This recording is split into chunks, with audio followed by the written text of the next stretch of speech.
Baik, bismillah, alhamdulillah, wassalatu wassalamu ala sayyidina rasulillah, amma ba'du. Ya, memang kita tidak bisa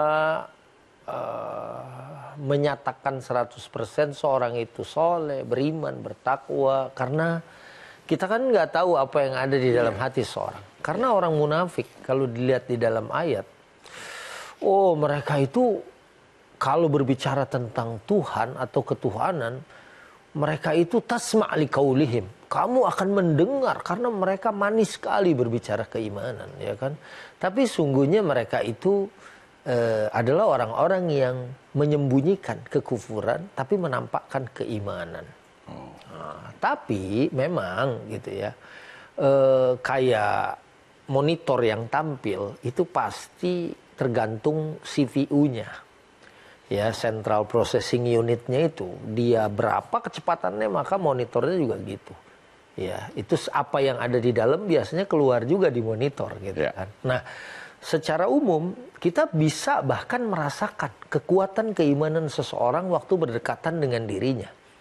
Ya, makanya kan kita dianjurkan untuk bergaul dengan orang soleh karena itu biasanya menular gitu. Keinginan misalnya kita lihat ada orang lagi menghafalkan Quran, kita ada keinginan juga untuk ikut bersama dengan dia gitu. Walaupun 100% kita tidak bisa menjamin atau memberikan garansi. Bahasa Qurannya ya wala uzakki 'alan nasi ahad ya.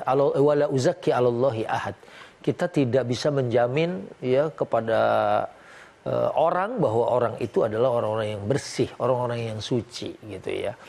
Dan ada kan dua kisah sebetulnya. Yang pertama waktu Usamah bin Zaid waktu dalam peperangan, waktu mau menghunuskan pedang, orang ini membaca la ilaha illallah atau membaca 2 kalimat syahadat. Kemudian dia bunuh juga dalam peperangan ya.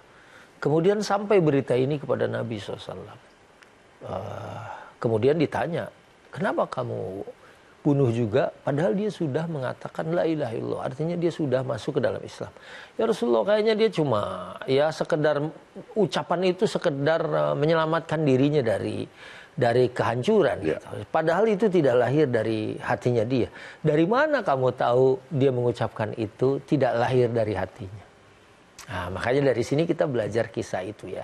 Dan satu lagi juga ada kisah saya baca dari NU Online ya, saat satu kisah seorang ibu menggendong bayi kemudian melihat ada orang yang kelihatannya penampilannya soleh banget. Ya dia menginginkan anaknya sama seperti itu ya. Tapi saat ada yang lewat lagi, kok kayaknya penampilannya biasa, jangan seperti itu. Padahal sebaliknya. Yang dia inginkan itu bukan termasuk orang yang soleh, dan malah yang dia berlindung darinya Nabi, karena Nabi dapat berita kan dari Allah bahwa dia adalah orang soleh. Ya mungkin kalau hitam aja di dahinya mungkin ya dia kepentok apa kita nggak tahu gitu ya. Tapi kita juga nggak boleh mengejek.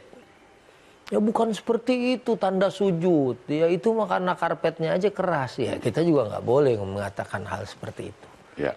Jadi begitu mungkin udah ya. Oke, baik. Ini ada pertanyaan dari hamba Allah nih Ustaz. Ya. Assalamualaikum Ustaz.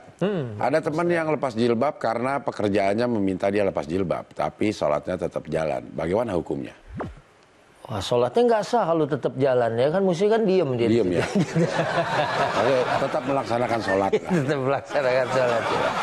Ya sholat sendiri, ya ibadah sendiri ya, yang setiap muslim wajib melaksanakannya, dan selama dia melaksanakan sholatnya pakai jilbab ya, menutup aurat ya, jangan dia bilang oh saya mah pokoknya di luar nggak pakai busana muslimah, waktu sholat juga pakai begitu ya, berarti sholatnya nggak sah gitu kan.